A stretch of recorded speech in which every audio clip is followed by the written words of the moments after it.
tanggal dan hari sial itu memang gak ada tertulis di kalender ya. Siapa yang ngikutin live streaming persidangannya Nikita Mirzani di hari Kamis tanggal 25 September 2025? Kira-kira ada yang tahu nggak ya berapa kali JPU itu diska sama hakim? Terus berapa kali juga diseka sama saksi ahli? Belum lagi ada beberapa keberatan dari JPU yang ditolak mentah-mentah oleh hakim. Ada lagi. Ada beberapa kali kalau nggak salah JPU itu disorai sama pengunjung yang ada di ruang persidangan. Kita sama-sama bersorak, tapi aku dari rumah. Mungkin di luar ekspektasi para JPU kalau pihak Nikita Mirzani mampu menghadirkan saksi ahli yang ternyata guru-guru besar. Dan terbukti saksi yang dihadirkan oleh pihak Nikita Mirzani itu bukanlah saksi yang kaleng-kaleng, yang pada akhirnya membuat para JPU merasa kaku dan gagu. Sampai salah tuh JPU menyebutkan nama si terdakwa. Masa iya JPU menyebutkan nama terdakwanya Reza Gladys? Ups, omongan itu adalah doa, maka mari kita aminkan bersama.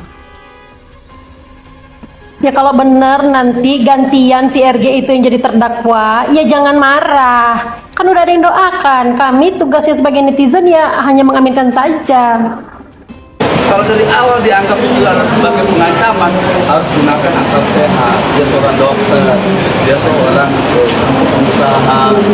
Harusnya dari awal dia tidak menyerahkan duit itu. Logikanya ada sebuah asumsi juga Bang dalam percakapan itu. Berarti itu juga merupakan dari ahli bahasa juga mahasiswa.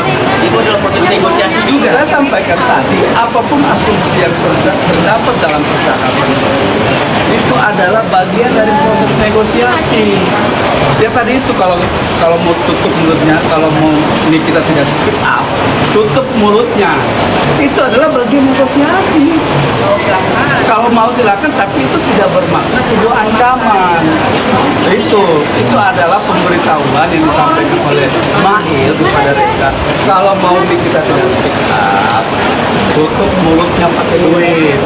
Itulah tadi dibilang apapun konteksnya, tapi itu adalah rangkaian dari proses negosiasi yang dilakukan oleh Ismail kepada Reza atau Reza kepada Ismail. Seperti akan ada berapa ahli lagi Bang hari ini atau sudah cukup? masih ada satu ini, mudah-mudahan tidak ada halangan kita selesaikan hari ini ahli, nanti insya Allah minggu depan kita ada ahli 4 lagi. Totalnya 7. Ya. Oke, siap. Terima kasih Bang. Ya, selamat sore. Ingin menyampaikan semangat kepada rekan-rekan, khususnya para tim kuasa hukum Nikita Mirzani.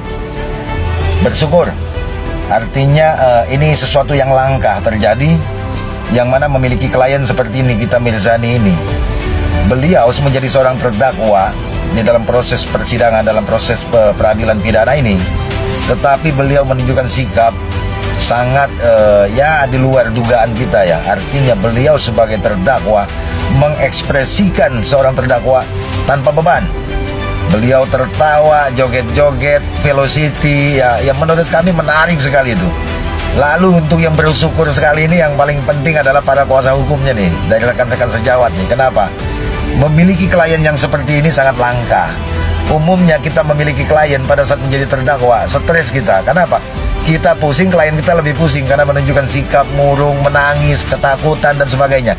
Sehingga kuasa hukum itu harus memberikan support atau motivasi yang sangat kuat kepada klien kita agar kuat menghadapi persoalan proses pidana ini.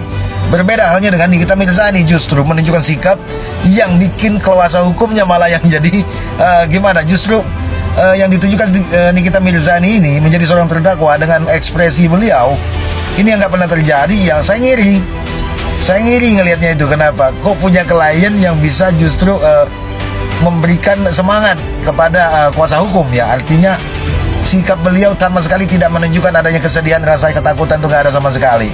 Jadi kuasa hukumnya membela tanpa beban. Artinya fokus kepada pembelaan tanpa harus memikirkan secara psikologisnya lagi. Kenapa? Terdakwanya sudah bisa mengolah psikologisnya sendiri.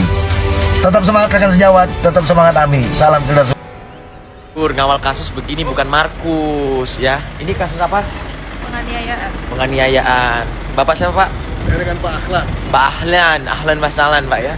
Oke. Ini ngawal kasus, bantu support ya. Bukan Markus. Di Kediri. Tetapi kesimpulan itu kan itu bagian dari penawaran. Ya, betul. Maksud saya begini, kata-kata kalimat yang tadi ditutup mulutnya Nikita pakai uang. Itu kata-kata yang muncul. Yes. Lalu kita menyimpulkan, saya dan Anda bukan kesimpulan. Tapi betul. Tapi kan ada kata-kata kan saudara sudah membaca. Jadi kalau misalkan saudara pengen supaya kita tidak speak up, nah ini masalah speak up nih. Ya, saya sudah baca katanya. Tahu nggak sih kalau sudah berbaca speak up ini apa sih? Ada dua, masalah bayar tugas dan masalah roda, jadi rodanya. Nah, terus kalau misalkan dia mau bayaran, ada wakil negosiasi yang sudah bilang tadi, mau ditutup mulutnya pakai uang gitu, makanya tidak akan speak up. Kalimatnya ada nggak di luar? Maka dia tidak akan speak up. Ada nggak kalimat ini? Produknya Itu kesimpulan Anda, kesimpulan saya. Bukan. Ini adalah Anda itu ditutup dengan uang. ya ditutup karena bermasalah. Ya boleh, ini soal kalimat, narasi, diksi. Ada. Ini ada. Saya jelaskan. Ini ada. Saya jelaskan. Coba jelaskan. Dokter Eka, pengen apa nih kita tidak speak up? Bisa aja dok. Nanti jadi mau ditutup mulutnya pakai apa? Pakai uang. Itu aja sebenarnya. Soalnya kalau misalnya dia udah speak up terus dok. Jadi intinya Lain dengan kesimpulan Anda. ini saya tidak mau bicara. Kasus Nikita ini akhirnya semakin terang benderang dan JPU sudah mulai ada keterbukaan terhadap kasusnya Nikita Mirzani ini guys. Sepertinya kali ini segera bebas dan disusul oleh yang lawan mainnya. Kasihan ya, ini sudah lama banget kasus yang belum terhibur.